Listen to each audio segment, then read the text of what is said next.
How's it going, amazing people of YouTube? TJ here again with another video for you guys. I hope you all are doing well and staying healthy. And I like to keep our minds on the one thing that I like to think we all have in common on this channel, and that is our love for both gaming and technology. So with that in mind, let's talk about today's video. Apple recently introduced, I would argue, one of the greatest, most significant upgrades to iOS, or technically iPad OS, ever. And that is finally they brought native trackpad support to the iPad. Now, you could say, yeah, but Apple actually did that last fall with a kind of sort of update where they threw it into the accessibility features that didn't really make it an official option. So, meaning that they did, that they didn't. It wasn't that great. You could say it was half-baked. Well, it's here, folks. They finally did it.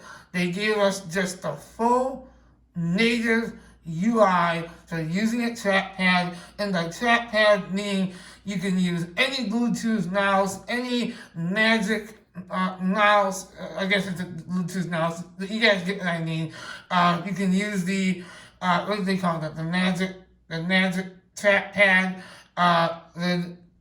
that Apple makes. I've never actually, well, I guess I did use it with one iMac years ago, but nevertheless, you guys get the idea. There's all these things that you can do with these Bluetooth accessories, Bluetooth noise, I should say, with trackpads, and now you get the option to use it with your iPad. Now, why does this change the game so much? Well, because Apple has always been resistant to change, especially when it comes to how users interact with the iPad. And I think it shows a lot of strategic growth that Apple finally did this.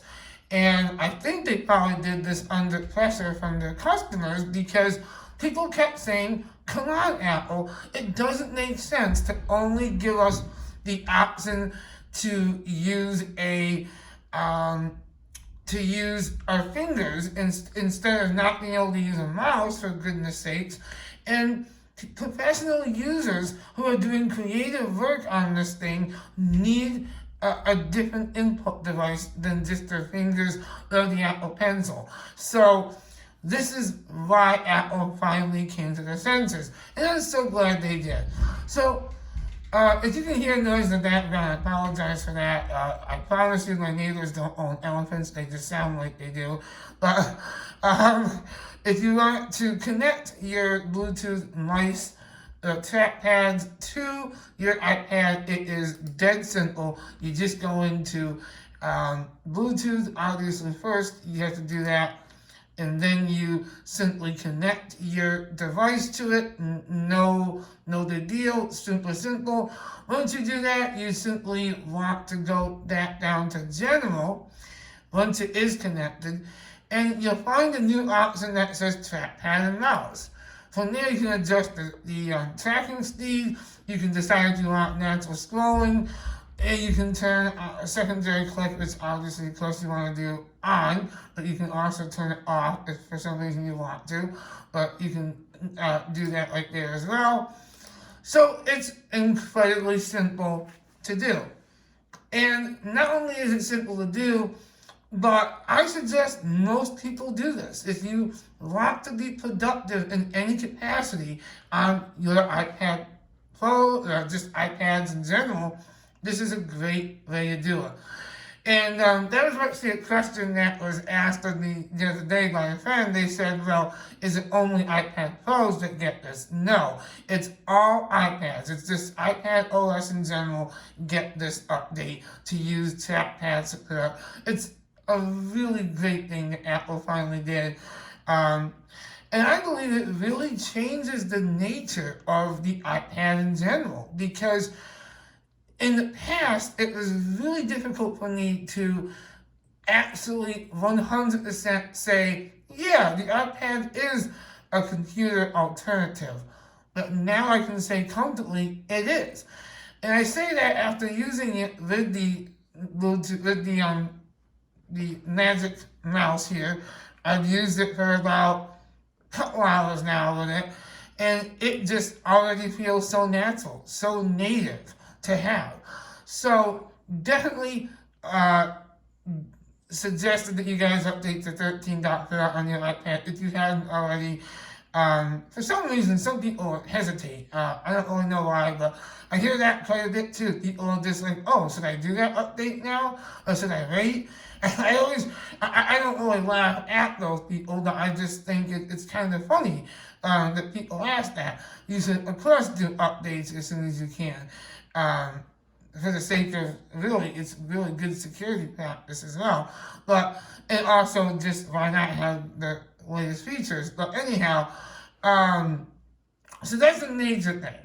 Now, one thing to note in 13.4 as well is Apple also changed around some of the icons in Mail. I'm not going to actually open Mail just in case I get emails. I just don't want, that's a personal thing. But let's just say that when you get into Mail, you'll see that rearrange the icons so that you can't accidentally hit the delete icon any longer. I guess that was a thing that some people were doing, so Apple rearranged it so that's no longer an issue. So that's the extent of my thoughts on 13.4. Really a significant update. Like I said a couple times now, do it, update it as soon as you can. It's well worth it. And I give Apple a ton of credit for doing this. This really does change the game for people like myself who choose to invest in things like the iPad Pro. Now this can be your daily driver and a good reason to use the iPad Pro as your main mobile device, as opposed to a traditional laptop, which is not versatile. And I currently myself do not own a laptop. The 16-inch MacBook Pro that I reviewed here on my channel ended up having some unfortunate bugs and glitches, and as you guys well know, if you've seen my videos, you know me by now, you know that when it comes to money, I'm very fickle about it. If I invest in something, I don't want to feel like I'm buying something experimental. And there was just too many bugs for that magnitude of a purchase, so the 16-inch MacBook Pro is gone. And something like these iPad Pros, Apple just gets the engineering and the development just so perfect. It's always just a smooth, pleasant experience with these things. So you can't go wrong with a 12.9-inch iPad Pro. You just can't. Actually, while we're doing this, let me just, you know what, I won't do that. I was going to show you some text. But basically, it's just like you would use a cursor on any other computer. You can copy and paste, and actually, in some ways, it's even more simple because you can drag entire paragraphs with the cursor. It's incredibly handy, and I think your productivity will go through the roof after you download 13.4 and connect the Bluetooth mouse to it, whether it be the Magic Mouse or otherwise. But especially the Magic Mouse, you will get enhanced features from that as well. So guys, thank you so much for watching, and I'll see you in my next video. Until then, peace out for now.